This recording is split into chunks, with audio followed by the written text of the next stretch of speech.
السلام علیکم ورحمۃ اللہ وبرکاتہ۔ محترم عزیزوں اور دوستو، قرآن کریم میں اللہ رب العزت کا مبارک ارشاد ہے، وَمَا مِن دَابَّةٍ فِي الْأَرْضِ إِلَّا عَلَى اللَّهِ رِزْقُهَا وَيَعْلَمُ مُسْتَقَرَّهَا وَمُسْتَوْدَعَهَا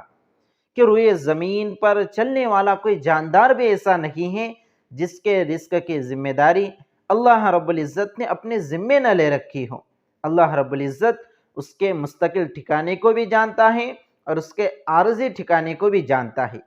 تو اس آیت کریمہ سے یہ بات ہماری سمجھ میں آتی ہے کہ روئے زمین پر جتنے بھی جاندار ہیں، چاہے وہ انسانوں کی شکل میں ہوں، چاہے وہ جانوروں کی شکل میں ہوں، چاہے وہ چرند پرند کی شکل میں ہوں، چاہے وہ درندوں کی شکل میں ہو، سب کے رزق کی ذمہ داری اللہ رب العزت نے اپنے ذمے لے رکھی ہے۔ اللہ رب العزت نے ہر ایک کا رزق اس کے مقدر میں لکھ دیا ہے۔ اس لیے انسان جو کما رہا ہے، کھا رہا ہے، یہ اللہ رب العزت اسے عطا کر رہے ہیں۔ انسان آج یہ سمجھتا ہے کہ میں پیسے کما رہا ہوں، میں اپنی روزی روٹی کما رہا ہوں۔ دراصل اللہ رب العزت نے ہمیں یہ طاقت، یہ قوت اور یہ توفیق دی کہ ہم فلاں کام کریں جس کے نتیجے میں ہمیں روپیے پیسے ملے، ہم فلاں جگہ جاب کریں، ہم فلاں جگہ نوکری کریں تو اس کی ماہانہ تنخواہ ہمیں ملے جس سے ہم اپنی ضروریات پوری کر سکیں۔ تو میرے عزیزوں اور دوستو، یہ ہمارا کمال نہیں ہے اور ہماری ذاتی محنت نہیں ہے، بلکہ انسان جو کھا رہا ہے، جو خرچ کر رہا ہے، جو پہن رہا ہے، یہ سب کچھ اللہ رب العزت کی دین ہے اور اللہ رب العزت کا عطا کردہ رزق ہے۔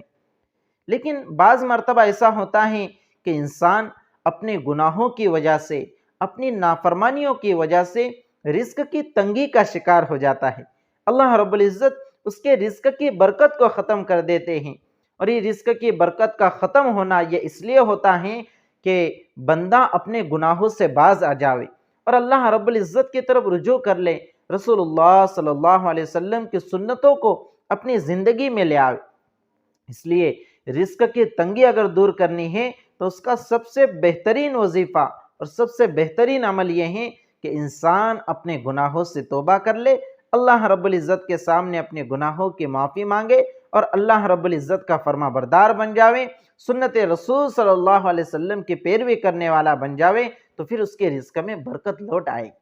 میرے عزیزوں اور دوستو، یہی وجہ ہے کہ ہم بہت سے لوگوں کو دنیا میں دیکھتے ہیں کہ جو لاکھوں روپے کماتے ہیں، جن کی ماہانہ تنخواہ اور سیلری 50,000 سے بھی زائد ہوتی ہیں، 1,00,000 روپے ہوتی ہیں، لیکن وہ اس پر مطمئن نہیں ہوتے، ان کی ضروریات پوری نہیں ہوتی۔ وہ ہمیشہ پیسوں کا رونا روتے ہیں کہ ہمارے تنخواہ سے اور ہماری سیلری سے ہماری ضروریات پوری نہیں ہوتی۔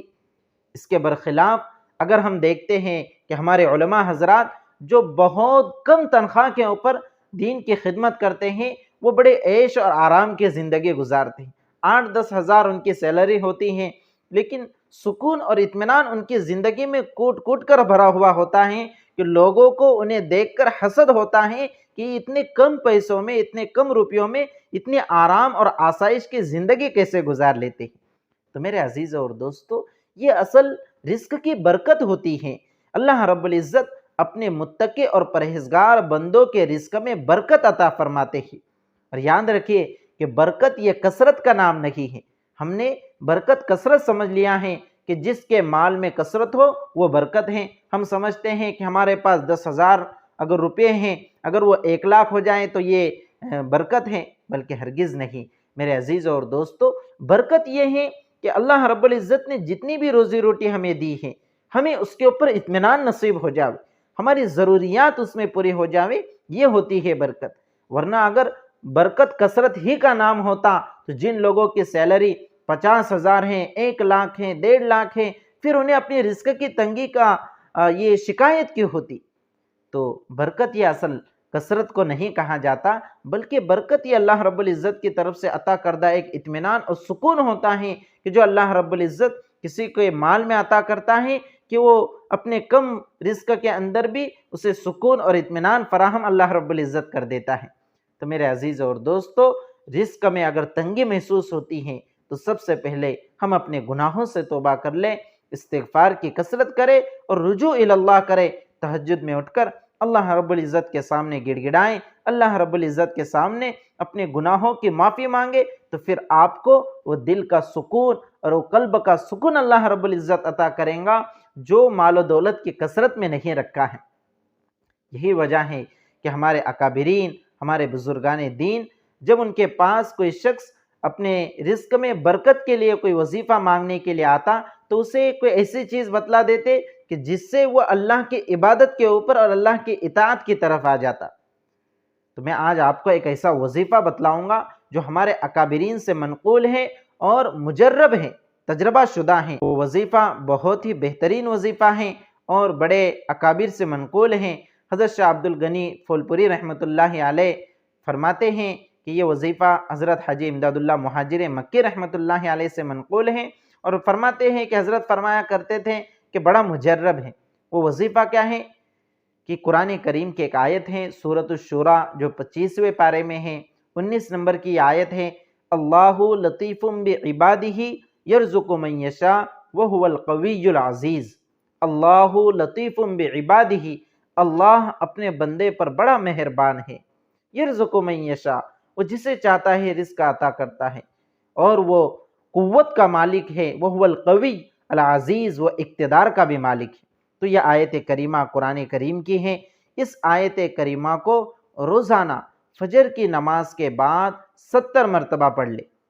جو شخص بھی اس آیت کریمہ کو روزانہ صبح سویرے فجر کی نماز کے بعد اسے 70 مرتبہ پڑھیں گا، اللہ رب العزت اس کے رزق میں برکت عطا فرمائے۔ تو میرے عزیزوں اور دوستو، سب سے پہلے تو گناہوں سے توبہ کر لیں، استغفار کی کثرت رکھیں، نمازوں کی پابندی کریں، سنت رسول صلی اللہ علیہ وسلم کی پیروی کریں، اور یہ جو ہمارے اکابر کا بتایا ہوا مجرب وظیفہ ہیں، اس وظیفے کو اگر آپ پڑھتے ہیں تو انشاءاللہ اللہ کی ذات سے 100% بلکہ 101% یہ امید ہے کہ آپ کے رزق میں ضرور برکت اللہ رب العزت عطا کریں۔ تو میرے عزیز اور دوستو، آج کے بعد کسی کو بھی رزق کی تنگی سے پریشان ہونے کی ضرورت نہیں ہے۔ کسی کو بھی اپنی رزق کی تنگی دور کرنے کے لیے کسی کے پاس جا کر تعویذ لکھوانے کی یا وظائف لینے کی ضرورت نہیں ہے۔ یہ وظیفہ بڑا ہی مجرب ہے، آپ اس وظیفے کا اہتمام کریں، اور جو باتیں میں نے آپ کو بتائی ہیں ان باتوں کا اہتمام کریں، تو اللہ کی ذات سے امید ہے کہ رزق کی تنگی دور ہو جائیں گی، اور اللہ رب العزت آپ کو وہ برکت والا رزق عطا کریں گا کہ جس کے اوپر آپ کے قلب کو اطمینان نصیب ہوگا، آپ کو چین و سکون کی زندگی اللہ رب العزت اس کے نتیجے میں عطا فرمائیں گے۔ تو آپ حضرات سے گزارش ہے کہ اس وظیفے کو خود بھی پڑھیں اور اپنے دیگر بھائی بہنوں تک بھی اسے شیئر کریں۔ اللہ رب العزت سے دعا ہے کہ اللہ رب العزت ہر شخص کی رزق کی تنگی کو دور فرمائے اور ہمارے رزق میں برکت عطا فرمائے۔ السلام علیکم ورحمۃ اللہ وبرکاتہ۔